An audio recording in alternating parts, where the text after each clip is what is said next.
Hello, friends, and welcome back to the Liz Moody podcast. There is one idea that has completely changed my life, my relationships, my friendships, my career, and the way that I move through the world.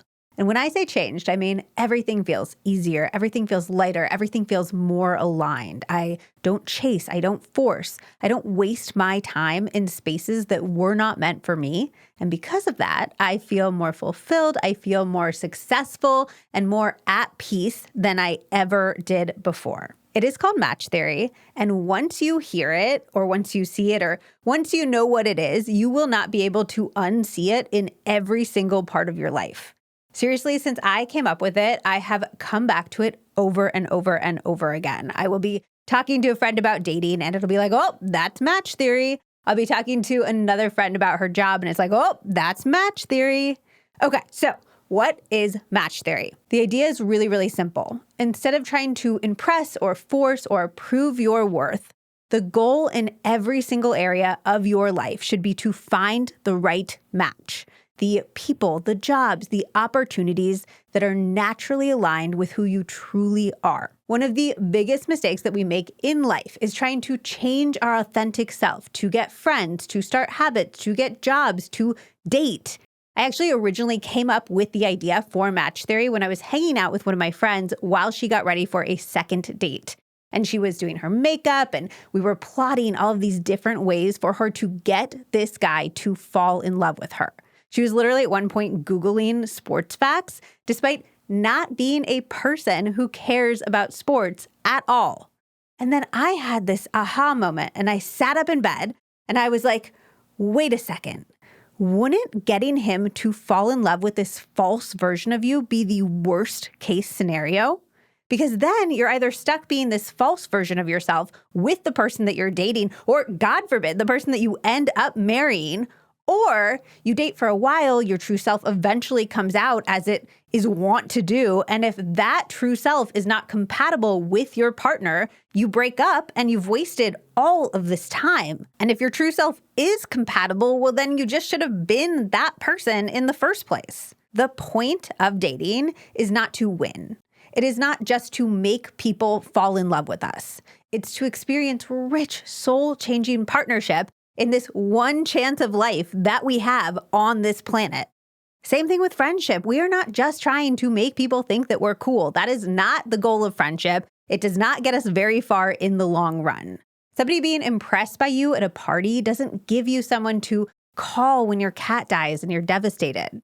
It doesn't give you someone to have adventures with. It doesn't give you someone who will hold your hand as you go through a breakup. Having people that are impressed by you but feeling like nobody knows or loves the real you leads to that feeling of being all alone in a room full of people, which can be even lonelier than feeling alone by yourself.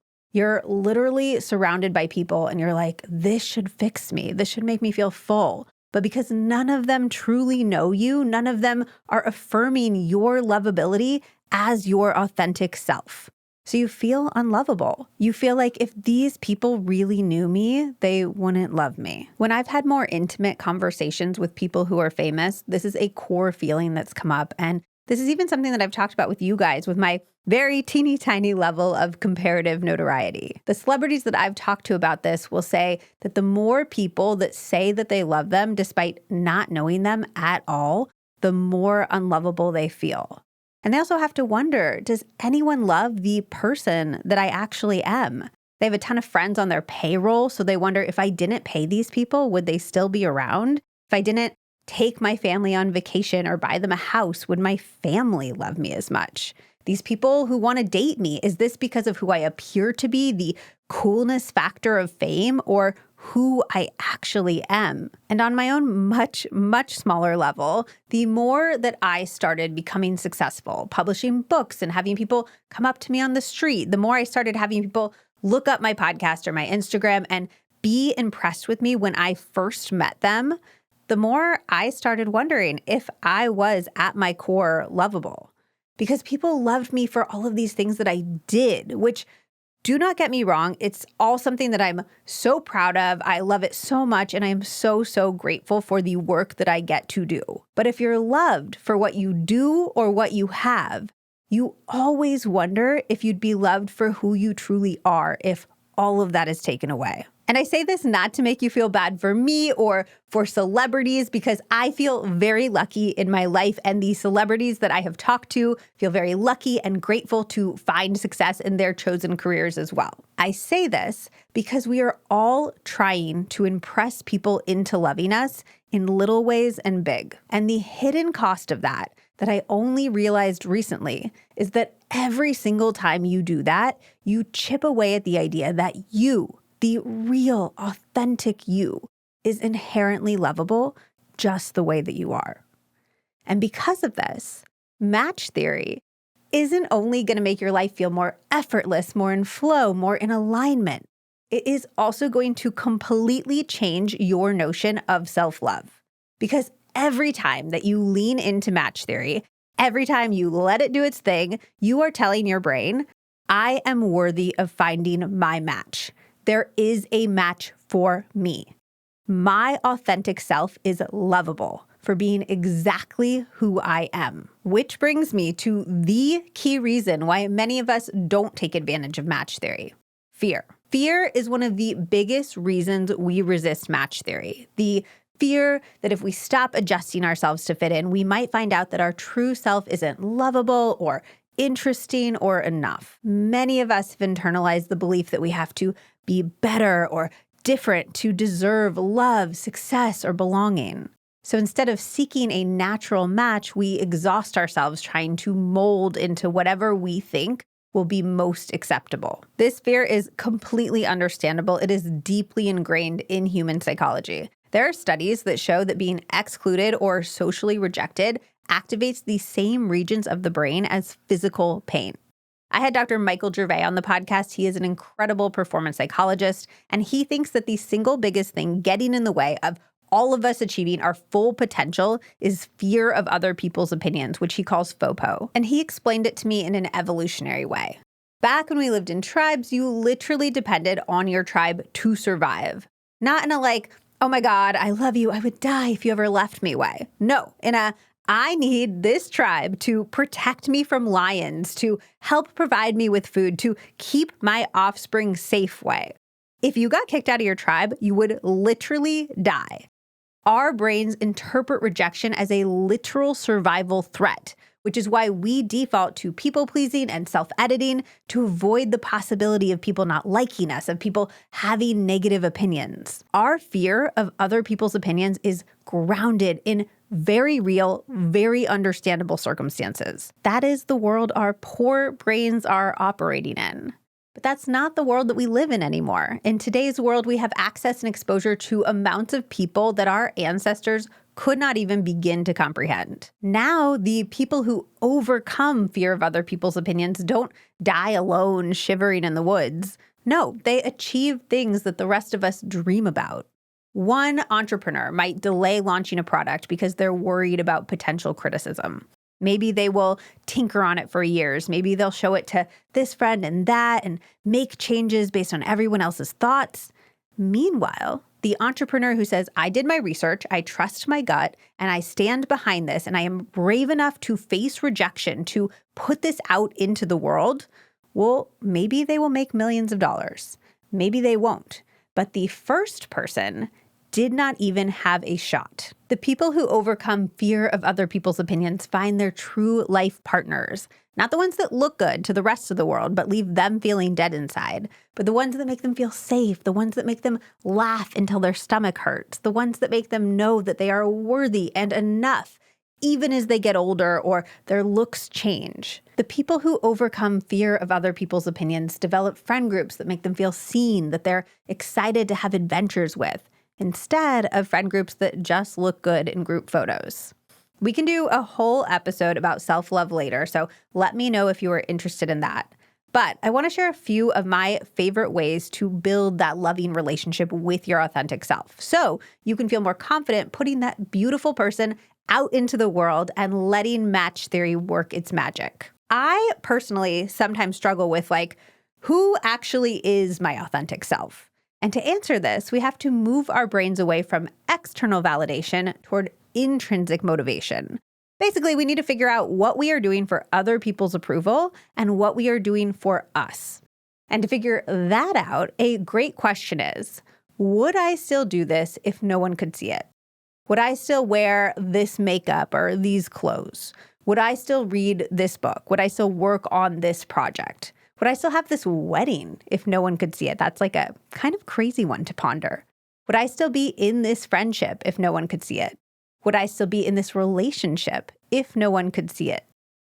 The answers to these questions can be startling, to say the least, but they give us such valuable information about who we really are and what we really want versus what we're doing to show other people to be perceived a certain way. And then the next step is loving that person, finding confidence in that person. And again, I can do an entire episode about this, but here are a few down and dirty tricks that the science really supports. These are a few of my favorite that have really worked for me. The first is from Dr. Kristin Neff's famous studies on self-compassion, which her research has found can improve our mental health, our resilience, and our motivation. She has a lot of techniques for cultivating self-compassion, but one of my absolute favorites is just recognizing that you are not alone in whatever you're feeling. Literally millions of people have been rejected by people or by jobs. Millions of people have farted accidentally at a really inopportune moment. Millions of people have tripped and fallen in front of a group of strangers. Millions of people have gotten their periods while wearing light-colored pants and not realized it until they got home. I am raising my hand for this one. That was like one of the more embarrassing moments of my life. But there's probably not an embarrassing thing that could happen to you that has not happened to somebody else already. It does not make you an outlier or the outsider. It actually makes you more a part of the shared, messy, weird experience of being human. And we all realize this on a deep level too, which is why when these things happen in front of us, when we witness them, we don't think, oh my God, what a loser. We think, I hope they're okay. And if you're like, no, Liz, I actually judge them, or I get red, or I blush, or I feel shame, it is because of that acute awareness that it could have been us. That is that feeling manifesting in a self-protective way in our brains. That is that knowledge that someday, in some form, it probably will be us. Dr. Neff and also my therapist sister also love to talk about how if we want to feel like we love ourselves, we need to talk to ourselves the way that we would talk to somebody that we love. We talk shit at and about ourselves all day long. If we talked that way to our friends or our families or our partners, they would run for the hills, but we are stuck with ourselves. It feels so silly at first, but as often as possible, when you hear that voice in your head, ask yourself, is this the way that I would say it to somebody that I loved? Is this the tone that I would use? Are these the words that I would use? And if not, take a moment and change it, because doing that over and over is going to rewire your neural pathways. The neurons that fire together wire together. And if you fire that loving voice over and over, it will wire together and it will become the default. You can also challenge those negative thoughts when they do pop up, which is a huge tool used in therapy. Here is what that looks like in practice. Let's say that you are in a group, you make a joke, and there is silence. Like nobody laughs. Maybe nobody even acknowledges the joke. And immediately that brain of yours goes, oh my God, I am so awkward. Everyone hates me. I shouldn't open my mouth ever again. Let's challenge that. Do you remember a single awkward joke anyone else has ever made? Because you have been privy to hundreds of them. I guarantee it. And I guarantee you forgot about them. Let's keep challenging. Are you awkward or are you brave? Because there are actually studies that show that even when a joke doesn't land, people still perceive the joke teller as more confident and more competent than if they had said nothing at all. And that's because you took that social risk. So you're not a loser. You're actually confident and badass. You can do this in any situation. What proof is there to the contrary of what those negative thoughts are telling you? If you had to debate them instead of just accepting them as fact, what would you say? And then the last little bit of research that I want to leave you with is something called the liking gap, which in essence is just that studies show that we way underestimate how much people actually like us. Research has shown over and over that we overly focus on negative parts of interactions, and when we rate how much people liked us post-interaction, we consistently underestimate it. I utilize this research by just regularly, constantly reminding myself that it exists, that people probably like me way more than I think that they do. And weirdly, it does actually help. Okay, so we're all being a little kinder to ourselves. We're all being a little bit more confident. Let's talk about how we can pragmatically use match theory to change our outcomes, to create a life that feels aligned and satisfying. So how do we do it? Let's start with romantic relationships, with dating, since that is the scenario that inspired match theory in the first place. Here's one of my favorite ways to put match theory into action. Go on vacation together early, like way earlier than you normally would. Travel reveals so much about someone: how we respond to stress, our flexibility, how we like to spend our time, how we spend money, the speed and pace which we move through the world. And maybe that does not align. It is never too early to have that information so that you can act accordingly. Maybe it doesn't matter to you, and maybe it does. But travel is such a great way to force our authentic selves to the forefront so we can see if they are a match. And I know some of you listening are like, that sounds terrifying. That is an awful, awful idea. But the point is, if your authentic self comes out when you travel, and if their authentic self comes out when they travel, and those authentic selves are not aligned, yes, you may have a disastrous vacation, but you also have such valuable information so you can stop wasting your time. Okay, here's another one. This is a tip that I got from one of the top dating experts in the world. Introduce the person that you're dating to your friends as soon as possible. They actually recommended making first dates group hangs because in our lives, we're not really that often just going out to dinner with one person and sitting across from them and making stilted conversation. No, we're living life together, and throwing them into a group of your friends is a really great way to do that. I personally do not know if I would always do first dates, mostly because I don't think that that is fair to your friends to make them deal with all these new people all the time.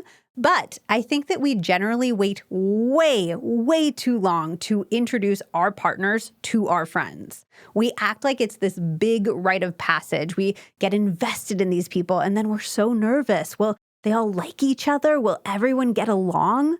But if you make it an earlier part of dating, you're less invested, so there's less pressure. And if your partner doesn't like your friends, or your friends don't like your partner, or your partner doesn't like who you are around your friends, that is such valuable information to have. You will notice that a key part of match theory is reframing rejection as redirection. If you are your authentic self and someone isn't right for you, that doesn't mean that anything is wrong with you.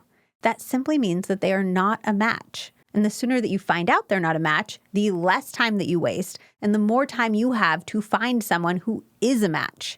It is not a value judgment of you as a person. It is valuable information that you need as soon as possible so you can get on with living your best life. So do not try to be anyone other than who you are when you're dating. Did you read Gone Girl? It was a really successful book a while back, and they made it into a movie. And the author, Gillian Flynn, she describes this cool girl in it, this woman who loves football and poker, and she laughs at dirty jokes, and she drinks beer, and she eats all these hot dogs. And if this is you, amazing. I am sure that there is a great match out there for that. But if it isn't, please, please do not pretend to be this person, because every step that you take as them is walking you away from your dream life. Be who you are. I promise you, there is a person out there who will love you, the real you. And every single second that you spend as someone else is pushing the day that you meet that person further away. And when we're thinking about match theory, we really need to think about our true needs, our true desires for our lives. Where are we really willing to compromise? Humans are capable of change, but if you go into a relationship needing someone to be different at their core, they are not a match. If something is a true need, be honest about it as soon as possible. That means recognizing it in yourself. You have got to listen to that little voice that says, this is something that matters to me. When you hear it, do not ignore it. That is match theory at work. You can suppress the voice for a while, but picture trying to stuff a bunch of things into a closet. You're just shoving stuff in. You're not paying any attention to how it should really go. You're just trying to make your home outside of that closet look perfect. And the closet is getting more and more chaotic, more and more full until finally it explodes everywhere. The closet will always explode. Do not just shove things in the closet. Okay, let's talk about match theory in friendships. I think that we are in an epidemic of shallow friendships, the type that look good on social media, that make for really cute matching bachelorette photos, but that aren't nearly as rich and soul satisfying as they could be. We meet up, we talk about our lives over dinner, and we leave vaguely satisfied, but knowing on a soul level that there has got to be something more out there. To bring match theory into friendships, I like to ask real questions and share real vulnerabilities about my own life. I ask people what they are truly struggling with, and I share what I am truly struggling with. And if that sounds awful to you, that's okay.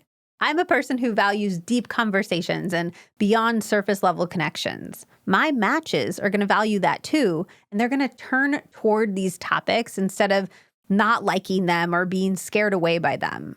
If that's not you, though, that's great. Talk about things that feel authentic to you because that's how you're going to find your matches. Share your real hobbies and interests. Your matches are not going to think that they are nerdy or lame. They're going to think that they're wonderful because they're part of what makes you authentically yourself. Also, like the vacation tip for relationships, I like to compatibility test friendships early. You can do this by going on vacation together, or you can just do something like an escape room or a game night. Just create situations that people will naturally show you who they really are, and who you really are will naturally come out. You will find out how you work and collaborate together, how they handle winning or losing. It is all just information. It is not scary or bad. It is not rejection. It is critical insights that we want sooner rather than later so we can get on to finding our real matches. The last thing that I want to touch on is match theory at work. I will say, for some people, having a job that they like or even love is a value. And for some people, having an aligned workspace, having their job be something that they love is not a value, and just getting a paycheck is plenty good. That's their value. And if you're the latter, maybe you do not need your work to be a match, and that is okay. But if you're in the first group, if you're looking for a match at work, if you want to love your work, love your career, love your job, pay attention to company culture. If you love working independently, but this is a company that's all about micromanagement, it might not be a match. Pay attention to the values of your boss and your colleagues, the things that they talk about in those moments when you're hanging out in the kitchen. If you feel like those conversations, if you feel like those values are really out of alignment with yours and you continuously have to squash down that little voice in your head, that might not be a match. And you don't need to act on it. I get that a paycheck is a paycheck. I totally respect that. But I have talked to a lot of people who feel so drained by their jobs, and it's not because the actual labor of what they are doing is draining. It's because fundamentally that job is out of alignment with their authentic selves, with their authentic values. And even if they're making good money or rising through the ranks, they feel awful. Because like we were talking about earlier with the celebrity stuff, when you are not being authentic, even huge amounts of praise and success can feel really, really hollow. And I've seen examples where they finally recognize that and they go and they find a new job that's more of a match. And it is like talking to a new person. They are working the same amount of hours, but they have way more energy. They have way more excitement and just way more zest for life. If you want more information about how to find a job that's an ideal match or how to even know what career might be an ideal match in the first place, I have an episode that's all about this. It's so helpful. It's with NYU professor Susie Welch. I will link that for you in the show notes. For work, for relationships, for friendships, you do not need to overhaul your entire life overnight.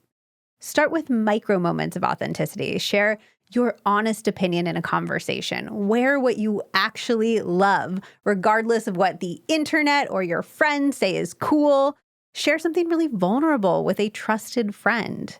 These small steps reinforce to your brain that being yourself is safe, that all of these disasters that you've built up in your head won't happen, or even if they do, remember, that is redirection, not rejection. Say it with me. This is the theme of the entire episode. It is all valuable information. Be yourself and let the world respond, because those responses will point you in the direction of your most authentic, satisfying life. You deserve to be your truest self. You deserve to feel that incomparable feeling of being loved and accepted and appreciated for exactly who you really are. And I promise you, with every fiber of my being, that if you give match theory a go, you will get to experience that. Filter your life through a lens of match theory. How can I get the information that I need as quickly as I possibly can to find my matches? I cannot wait to hear your success stories. If you know anyone who would love this episode, please send them a link to listen. We all deserve to start utilizing match theory so we can be our most authentic selves and live our most authentic, happiest lives.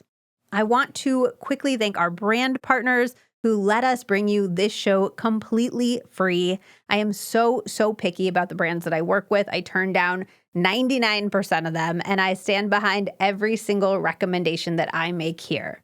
You can save money on amazing products while supporting the show by using the discount codes that we share. There's a full list of all of our active ones at lizmoody.com/codes. Make sure that you hit that follow button on Spotify, Apple Podcasts, on YouTube. We have amazing new episodes every Monday and Wednesday, and following means that they'll show up right in your feed so you will not miss them.